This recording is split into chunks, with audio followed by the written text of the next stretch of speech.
আসসালামু আলাইকুম, আমি রুমানা পারভিন। আমি ইউটিউব চ্যানেল থেকে চলে আসলাম।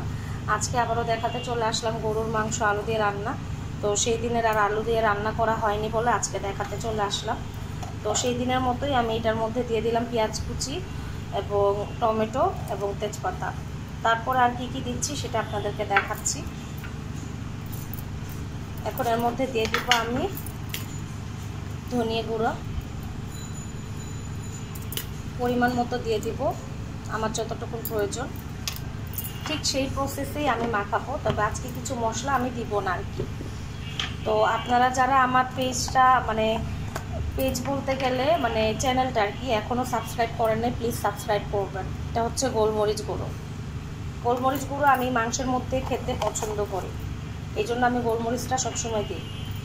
এবার দিয়ে দিব হচ্ছে গিয়ে হলুদ গুঁড়ো, তারপর দিয়ে দেবো মরিচ গুঁড়ো। মরিচ গুঁড়োটা একটু বেশি দিব, কারণ ঝাল খেতে পছন্দ করে আমাদের বাসার সবাই।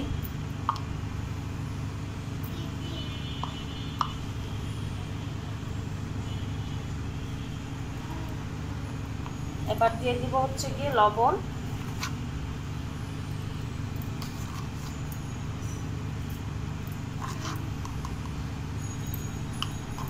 এই হচ্ছে উপকরণগুলো দিলাম। এখন এর মধ্যে দিয়ে দিব আমি দালচিনি। ওই দিন আমি দিয়েছিলাম গুঁড়োগুলো, আজকে দিব এই যে এরকম আনামগুলো দিয়ে দিলাম। এবার দিয়ে দিব আমি কটা এলাচি, এই যে তিনটা এলাচি দিয়ে দিলাম, এনাফ। এবার দিয়ে দিব আমি আদা রসুন।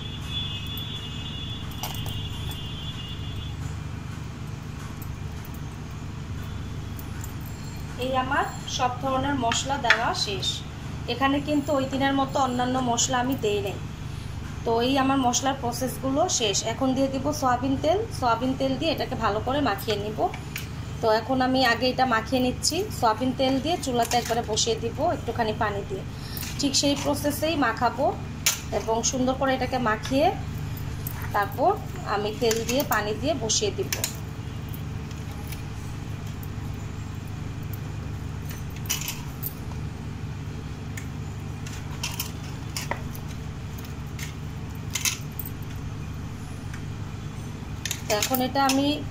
এখন এর মধ্যে আমি সয়াবিন তেল এবং পানি দিয়ে আমি চুলায় বসিয়ে দিব। এখন দিয়ে দিচ্ছি এই যে তেল। আমি তেল একটু বেশি খাই তরকারিতে, কারণ তেলটা উপরে ভেসে না আসলে ভালো লাগে না। তো যদিও তেল স্বাস্থ্যের জন্য খুব বেশি একটা ভালো না, তাই আপনারা আপনাদের পছন্দ মতো পরিমাণ মতো দিবেন। তো তেল দিয়ে দিলাম, দেখুন বুড়বুড়ি শুরু হয়ে গেছে চুলায় বসানোর পরে। এবার এটার মধ্যে আমি পানি দিয়ে একটু নাড়াচাড়া দিয়ে ঢেকে রেখে দিব হওয়ার আগ পর্যন্ত। কালারটা তো এটা কষানো হয়ে গেছে। এটার মধ্যে আমি দিয়ে দিব আলু। ধোয়ার জন্য ক্যামেরাটা ঘোলা হয়ে যাচ্ছে। তো এটা কষানো হয়ে গেছে, এর মধ্যে দিয়ে দিচ্ছি আলু। এখন আলু দিয়ে এটা আমি নাড়াচাড়া করে ফেলবো।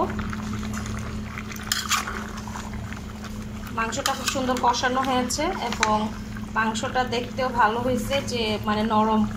আর হাড্ডি মাংসগুলো খেতে কিন্তু খুব পছন্দ করে যে কেউই। এই দেখুন খুব সুন্দর কিন্তু কষানো হয়েছে মাংসটা।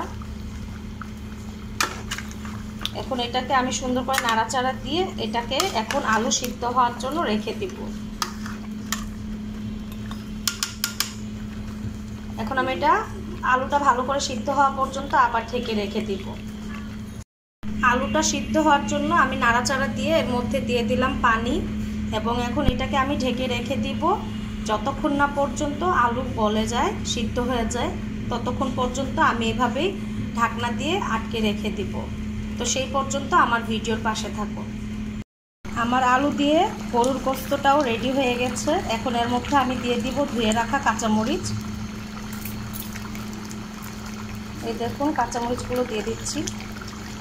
এখন এটা ঢেকে একদম লো হিটে আমি কিছুক্ষণ রেখে তারপর নামিয়ে ফেলবো। তো দেখুন আমার রান্না পুরোপুরি শেষ। এখন আমি এটা একটু বের করে আপনাদেরকে দেখাচ্ছি। দেখুন কত সুন্দর হয়েছে।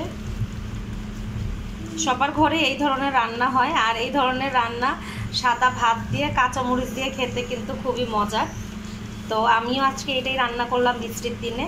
তো আশা করি আপনাদের কাছে আমার ভিডিও ভালো লাগবে, এবং ভালো লাগলে লাইক কমেন্ট শেয়ার করবেন, সাবস্ক্রাইব করবেন। এই আমার গরুর গোস্তটা রান্না হয়ে গেল। দেখুন কত সুন্দর এসেছে। আলু দিয়ে গরুর গোস্ত রান্না, আপনারা এইভাবে রান্না করে দেখবেন, ইনশাল্লাহ আপনাদের কাছেও ভালো লাগবে। এই রান্না মোটামুটি আমাদের সবার ঘরেই হয়ে থাকে, যেহেতু আজকে বৃষ্টি পড়ছে তাই আমি রান্না করলাম। আপনারা এইভাবে রান্না করে আমাকে জানাবেন যে রান্না কেমন হলো। তা আশা করি আপনাদের কাছে আমার ভিডিও ভালো লেগেছে। এইভাবেই আমার পাশে থাকবেন এবং সাপোর্ট করবেন। আল্লাহ হাফেজ।